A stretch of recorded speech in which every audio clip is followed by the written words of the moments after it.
नमस्कार, world of शोभा या चॅनलमध्ये आपल्या सर्वांचं खूप खूप मनापासून स्वागत। उपवासाची रेसिपी वर्ल्ड ऑफ शोभा चॅनलवर उपवासाच्या मी रेसिपी अपलोड केलेल्या आहेत। आपला छान रिस्पॉन्स आलेला आहे। आज मी उपवासाचीच रेसिपी बनवते, पण रेसिपी स्किप न करता पहा। उपवासाचे रताळ्याचे गुलाबजाम पाहिजे आहे का रेसिपी? यूट्यूबवर जाऊन वर्ल्ड ऑफ शोभा सर्च करा। आज रेसिपी उपवासाचे रताळ्याचे गुलाबजाम। उपवासाचे गुलाबजाम घरच्या घरी बनवू शकतो। वर्ल्ड ऑफ शोभा चॅनलवर उपवासाच्या रेसिपी आहेत, ज्यांनी कोणी पाहिल्या नसतील ते पाहू शकतात। मी 2 रताळी उकडून किसून घेतलेली आहेत। ज्या वेळेस आपण रताळ्याचे गुलाबजाम बनवतो त्यावेळेस रताळी ओव्हर कुक करू नये। ओव्हर कुक रताळी केली तर गुलाबजाम आपण जेव्हा वळतो ते बरोबर वळत नाहीत आणि तेलामध्ये फुटण्याची शक्यता असते। उकडलेला रताळ्याचा किस बारीक किसून घेतलेला आहे। शक्य तितका किस आपल्याला बारीक किसून घ्यायचा आहे। बाइंडिंगसाठी मिल्क पावडर वापरायची आहे। आता मिल्क पावडर थोडी थोडी आपल्याला त्यामध्ये ॲड करायची आहे आणि आपल्याला ते मळून घ्यायचं आहे। आता मळताना खूप असं जोर देऊन मळायचं नाही।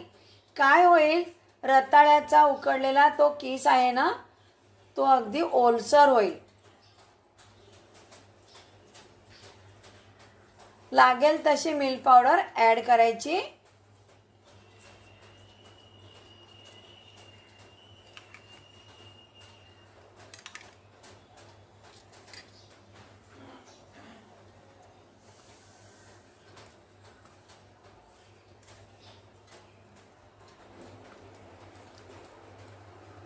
पाहू शकता तुम्ही, डो असा मळून तयार आहे। मी सगळी मिल्क पावडर वापरलेली आहे। आता थोडंसं हाताला तूप लावते।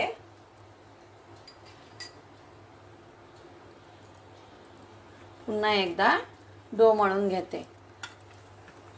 तुम्ही रताळी कमी उकडता किंवा जास्त उकडता त्यावर मिल्क पावडरचं प्रमाण ठरू शकतं।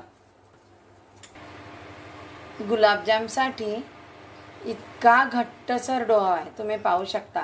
हे पहा, आता हा डो तयार झालेला आहे। आपला कसा ओळखायचा? हाताला चिकटत नाहीये। तुम्ही लहान मोठ्या आकाराचे गुलाबजाम बनवू शकता। इतका गोळा घेतलेला आहे, सहज वळता येतात गुलाबजाम। पहा, बाकीचे गुलाबजाम वळून घेते। गुलाबजाम तळण्यासाठी तेल गरम झालेलं आहे। टिप: ज्या वेळेस आपण तळायला गुलाबजाम सोडतो, पुन्हा एकदा गुलाबजाम वळून घ्यायचा आहे आणि गुलाबजाम तळण्यासाठी तेलात सोडते।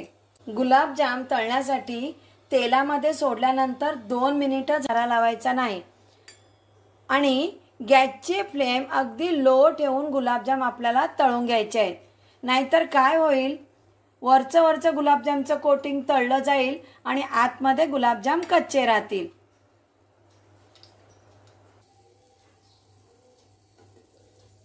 गुलाबजाम तळून घेते। पाहू शकता तुम्ही, गॅसची फ्लेम लो ठेवलेली आहे। गुलाबजाम तळून तयार, पाहू शकता। बाकीचे गुलाबजाम तळून घेते। पाक बनवते। 1 कप साखर,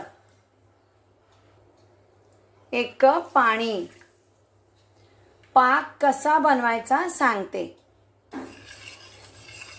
साखर विरघळायला हवी। 1 तारी 2 तारी पाक आपल्याला बनवायचा नाही। साखर विरघळल्यानंतर थोडा घट्टसर पाक बनवून घ्यायचा आहे आणि गुलाबजाम आपल्याला पाकामध्ये सोडायचे आहेत, म्हणून थोडं मोठं भांडं घ्यायचं आहे। पाक दाटसर होत आलेला आहे, असा हवाय पाक आपल्याला।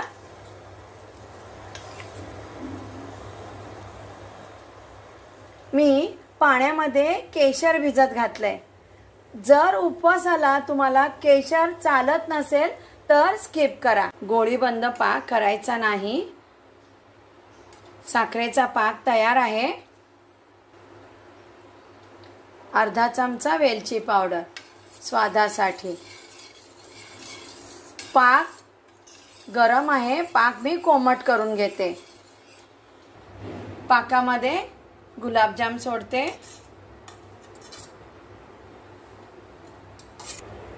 आता गुलाबजाम पाकामध्ये मुरण्यासाठी 2 तास झाकून ठेवायचे आहे. मी झाकण ठेवते.